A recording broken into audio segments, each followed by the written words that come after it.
Ora, cá estamos de volta. Eu estou com o Dr. Jorge Forjás, uma figura da cultura açoriana que, na segunda fase da sua carreira pública, se transformou no grande genealogista dos Açores.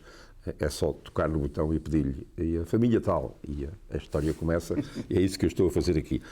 Ele andou, depois alargou, na final da primeira parte do programa estava a falar do alargamento da sua rede, do seu campo de trabalho até Macau, mas eu sei que ele também andou pela Índia, e a Índia como é que foi? A Índia foi engraçado, porque eu fiz a apresentação do IVE Macau, em Macau primeiro, naturalmente, e depois fizemos a apresentação em Lisboa. Alguém nesse dia me perguntou assim, e agora? Porque durante aqueles anos eu só pensava eu ia de Macau de manhã à noite, e quando se publica um livro, e você sabe isso bem melhor do que eu, fecha e nunca mais pensei naquele assunto. Não é? Bom, portanto, Macau arrumou, só que nasceu um vazio na minha frente, para quem estava tão... E eu disse, agora a Índia. Disse assim, mas disse aquilo quase que a brincar. Bom, porque na realidade, eu enquanto estava em Macau percebi que havia, se tivesse feito o estudo hoje, sabendo o que sei, eu tinha começado primeiro pela Índia e depois aqui a Macau. Porque a Índia é que é a raiz de toda a expansão para o Oriente. E portanto, a partir da Índia, muitas é que vão para Macau, não o contrário. Sim.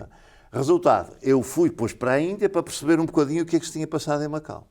E fui para a Índia e olha, e andei por lá, Goa, Damão, percorri aquilo tudo, Bombaim, todas aquelas paróquias. Foi interessantíssimo esse contacto, aliás já falámos bastante sobre isso, e no fim saiu uma coisa chamada os Luso-descendentes da Índia Portuguesa. E este título tem significado porque há uma grande confusão normalmente no cidadão normal, quando vê alguém que nasceu na Índia, por exemplo o nosso primeiro-ministro, António Costa, ele é indiano. Não, ele não é indiano, ele é goês. E depois as famílias que eu fiz são as famílias goesas, não, eu fiz as famílias luso-descendentes. Ou seja, em Goa os luso-descendentes são descendentes dos portugueses que foram para Goa, há os goeses, que são os descendentes dos indianos que se converteram à fé católica e tomaram novos portugueses. Equivalente aos macaenses. Equivalente aos macaenses, em parte. E depois há os indianos, que é o continente todo, não é? Eu fiz só daqueles que, ao longo da história, do século XV até ao século XXI, foram para a Índia, muitos deles iam em comissão de serviço e até era para voltarem daí a 3 ou 4 anos, alguns foram para lá num dia e voltaram 300 anos depois. Há casos de famílias que voltaram 300 anos depois e retomaram a sua casa que tinham deixado cá. Há 2 ou 3 casos desses. Que é muito interessante, quer dizer, realmente para se perceber como é que estas coisas funcionam. E depois, olha, publiquei a Índia, estamos a falar tudo em grossíssimos volumes, são milhares de páginas e tal, porque enfim, estamos a falar de muita gente. E depois da Índia, também percebi que aquela gente da Índia, quando se chega ao fim, primeiro de tudo, ao primeiro fim da Índia portuguesa, é quando é extinto um célebre exército da Índia, que dava muitos empregos, é extinto o exército da Índia, fica muita gente desempregada, e agora para onde é que vão? E foram para Moçambique. E vão para Moçambique também depois de 1961, quando é a invasão da Índia portuguesa, pela União Indiana. E, portanto, há muitos, aí é ao contrário, em vez de irem para Macau, foram para o outro lado, foram para Moçambique.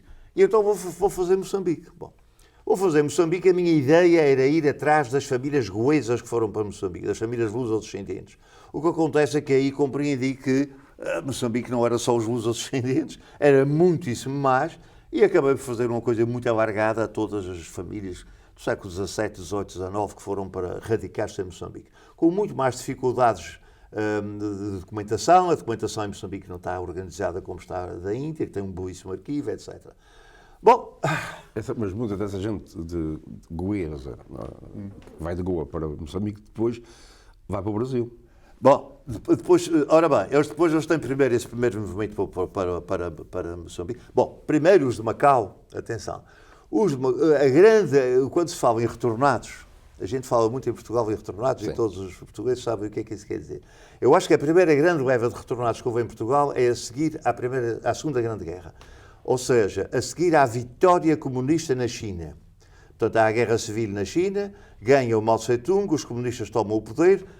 A China estava invadida por estrangeiros, sobretudo na costa, portanto, Xangai, Pequim, até cá abaixo, e esses estrangeiros todos recebem ordem de marcha para desaparecerem da China em 24 horas. Entre os quais, imensos macaenses, que viviam em Xangai, em Pequim, em Harbin, que é uma cidade lá perto da Sibéria, etc.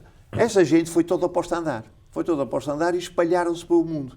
Uns regressaram a Macau, de Macau há uns tantos regressaram a Lisboa.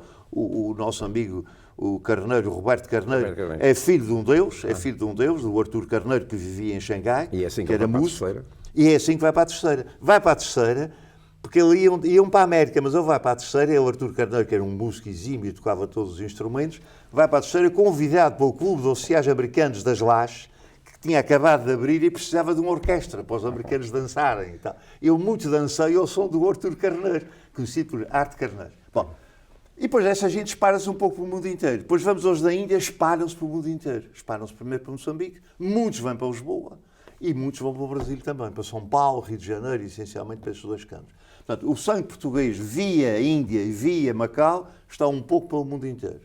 Depois de Moçambique, acabei por pensar, e agora porque não São Tomé e Príncipe? E fui a São Tomé e Príncipe e tal, uma coisa mais pequena, à escala, naturalmente, da província em si, é uma coisa muito pequenina. A minha ideia também era essencialmente fazer aquelas famílias ligadas às roças de São Tomé e Príncipe, à produção do cacau, etc. Acabou por se alargar à ilha toda e a toda a gente que, enfim, que se consegue documentar, porque uma coisa é o desejo genealogista, ou de algum dos nossos ouvintes, que é, vou fazer a minha genealogia. Infelizmente, muitas vezes não se consegue fazer, porque a documentação que existe é que existe. E a gente, se você pertencer a uma freguesia, por exemplo, nos Açores, da cidade de Anga e pertencer à Sé ou a Santa Bárbara, por exemplo, tem registros desde 1540, por exemplo, contínuos até hoje, sem faltar, não é? Mas se pertencer a uma freguesia qualquer, a São Mateus do Pico ou coisa assim do género, só tem registros desde 1700 e tal. Portanto, é um bocadinho dos Açores, é um bocadinho a sorte de calhar numa freguesia onde haja boa documentação. Mas é um grande levantamento. A Norberto Amorim, no Pico, já levantou, fez a levantamento. Ele levantou tudo, mas levantou a partir do que há. Ou seja, do século XVIII para trás, sim, não há nada. Praticamente não há nada. Enquanto você na terceira consegue, eu e em São Miguel também, consegue ligar aos povoadores, àquela gente do século XVI. Embora eu tenha um conceito de povoador um pouco mais abrangente. Diga. Povoador, quero ouvir. Povoador é aquele que povoa, e o povoamento faz-se em qualquer tempo. Sim. Eu acho que os ucranianos que foram para os Açores, por exemplo, há 20 anos, muitos ucranianos foram para lá, do mundo da música, gente, para dar alento aos conservatórios que lá havia, sim, e que hoje estão completamente radicados, são os povoadores do século XX. Mas é que as pessoas esquecem-se que antigamente dizia-se os primeiros povoadores. Os primeiros, normalmente dizia-se isso. Isso já era uma ressalva. Eram os primeiros povoadores, realmente. Sim. Mas há os primeiros, há os segundos, há os terceiros, porque depois do século XV é aquele grupo que a gente até nem sabe bem quem foram, não sabe bem em que dia que aportaram, a que chegaram lá, mas que são, na realidade, o tronco de todos nós. Sim. Todos os açorianos, fatalmente, têm que descender, porque isto ali é um território que nasceu num dia. Percebe? É um pouco o que se passou nas Furnas, em São Miguel, nas Furnas. Há uma genealogia publicada muito interessante, porque as Furnas é uma freguesia que a gente sabe o dia em que nasceu. É um dia em que um grupo de pessoas, um grupo de casais, acho que foram 48 casais, 47 naturais de São Miguel e um natural da Graciosa, resolveram mudar-se para as Furnas para fundar lá uma povoação. No século XVIII, não é no princípio, não é? Bom, e portanto, aqueles são os povoadores das Furnas, são os fundadores das Furnas e sabe-se quem são um por um, porque logo houve registros. E esses registros existem todos até hoje. Há um amigo meu que fez uma publicação sobre as famílias das Furnas que não escapa ninguém, incluindo os que vieram para a América e para o Canadá. A princípio pertencia à Maia, não era? Penso que era a Maia. E aquilo estava para ali, depois já há aqueles ingleses que se começam a interessar por aquela coisa. Os ingleses é que puxaram um bocadinho a carroça, como se costuma dizer, ali nesse tipo de desenvolvimento, sobretudo de jardins, etc., em São Miguel. Floresta, jardim, os ingleses puxaram muito para isso. Sim. Aquilo que tornou-se muito interessante e foi preciso pôr gente lá. E houve aquele grupo de voluntários que foi para lá e são os fundadores das Furnas. É uma genealogia fácil de fazer, a das Furnas. E Angola? Angola é mais complicado. Eu fui a Angola, estive lá um mês e tal a trabalhar. O arquivo de Angola está todo reunido, de Angola toda está todo reunido em Luanda, no Patriarcado, mas não é num arquivo público. O Patriarcado é um arquivo privado, é a documentação privada. Portanto, a gente vai lá, bate à porta, hoje não pode ser, amanhã não pode, depois o homem está com dores de cabeça, não pode atender, não sei o quê. E depois a documentação também está num estado perfeitamente lamentável. Lamentável. A gente, quando sai dos nossos magníficos arquivos portugueses, que realmente são todos ótimos. Aliás, para as genealogias, eu acho que os arquivos portugueses são do melhor que há no mundo. não só porque estão bem organizados, como porque estão todos centralizados em arquivos públicos, ou seja, você vai a um arquivo público, para as 9 da manhã e das 9 da manhã às 6 da tarde, você tem os documentos todos que quer. Você, se for à Espanha ou à Itália e quiser ver um registro do século XVIII, tem que ir à paróquia onde isso se deu e tem que perguntar ao padre se dá licença para ver o livro, porque nunca houve, o Estado nunca o confiscou, digamos assim. O Estado em Portugal fez isso. O Estado fez isso com a República.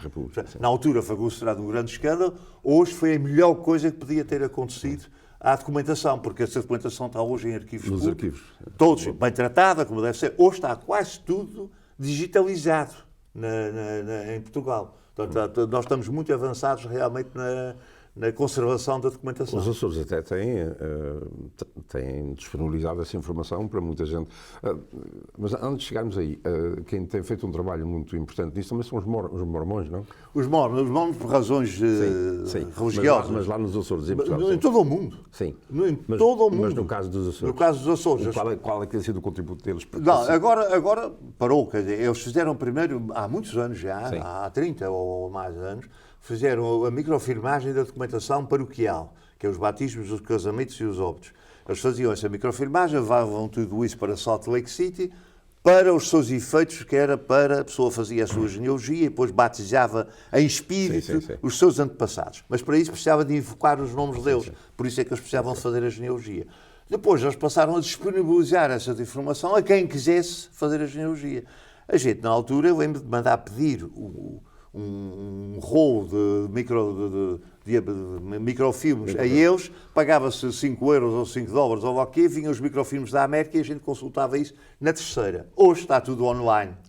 Portanto, ou seja, você pode ver a documentação açoriana não só através do site dos Mormons, como através do site chamado Centro de Conhecimento dos Açores, que foi fundado pela Direção Regional dos Assuntos Culturais, não pela minha, já posteriormente. E aí tem toda a documentação paroquial dos Açores online. É que aqui também nos Estados Unidos há pequenos grupos de genealogia portugueses. Sim. E há muita gente aqui que vai aos Açores e vai bater às portas. O meu tio, em Ponte Delgado, José Carreiro de Almeida, fazia isso a muita gente. Mas há, de facto, muito interesse aqui. Portanto, eu estou a puxar esse assunto porque há muita gente interessada Sabe que o mundo da imigração é um mundo particularmente devotado à genealogia, porque é uma busca das raízes. Enquanto estou na terceira, sentado na minha cara, não estou muito preocupado com quem era o meu pai ou o meu avô. É natural. Agora, quando a pessoa parte, um dos países que tem mais genealogias na Europa é a Polónia. A Polónia, partida e repartida durante séculos entre a Rússia, a Alemanha, a Finlândia, não sei mais quê, aquela gente, sem nunca sair da mesma terra, às vezes eram alemães, ou eram russos, ou eram isto, ou eram aquilo. A única coisa que permanecia a mesma era a família. E então faziam estudos familiares para manterem uma certa unidade espiritual sobre o passado, não é? Mas aqui há imensa gente que sempre que se fala de genealogia, aparece logo uma palestra sobre qualquer coisa, mete o assunto a palavra genealogia e há logo um grupo de gente que aparece. Bom, isso lá também está a acontecer. Eu sinto isso. Na Casa dos Açores em Lisboa, por exemplo, fiz muitas conferências em Macau, em Hong Kong, na Índia. Aquilo aparece toda a gente. Há uma grande curiosidade sobre as origens. Quantos exemplares faz desses livros, desses calhamaços? Depende muito. Para já isso é um grande problema encontrar um editor para obras desse género. São obras que não são muito comerciais, não é? São tiragens relativamente pequenas, mas eu, por exemplo, da terceira, que são 10 volumes, fizemos 500 exemplares.